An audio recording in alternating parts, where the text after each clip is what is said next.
Баршаңызға қайырлы күн достар. Бүгін сіздердің назарларыңызға өте нәзік әрі жылдам дайын болатын жеті нанның рецебін ұсынамын.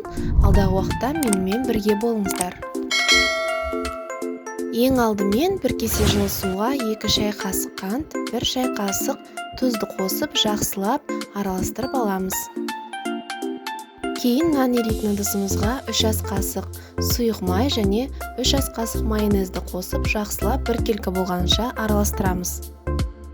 Осы қоспаға алдын ала дайындап қойған кеседегі жылы суымызды қосып, тағы да араластыратын боламыз.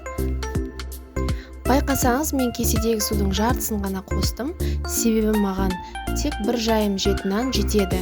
Ал егер сіз 2 есе жасайтын болсаңыз, яғни 2 жайым керек болатын болса, кеседегі судың барлығын қосып жіберіңіз. Ең соңғы кезекте ғана ұнды салып, жақсылап жұмсақ қамыр илейміз. Біздің қамырымыздың ең басты фишкасы, яғни бұл қамырды тындырып қажет емес, бірден жаймалап, қызып тұрған майға салып пісіре берсеңіз болады.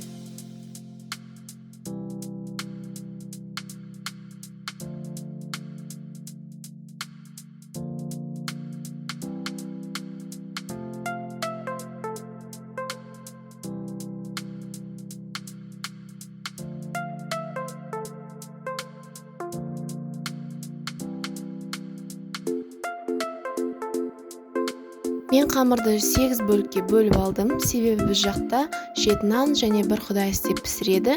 Ендігі кезекте әр бөлшекті жақсылап жұқалап жайып, бірден қызып тұрған майға салып пісіреміз.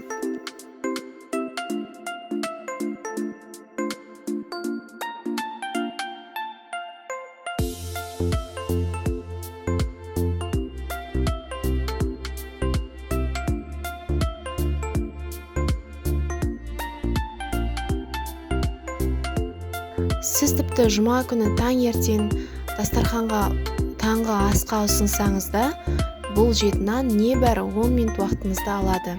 Сондықтан барлығыңызға жасап көруге кеңес беремін. Құрамына ешқандай қопсытқыш қосылмаса да, ас содасы сияқты нанды көтеретін қопсытқыш қосылмаса да, бұл қамыр өте жақсы көтеріледі. Сонымен қатар тындырмасаңыз да, бұл жеті нан өте жұмсақ әрі нәзік болып піседі. Осы есептен алғанда ол өте тез дайындалады.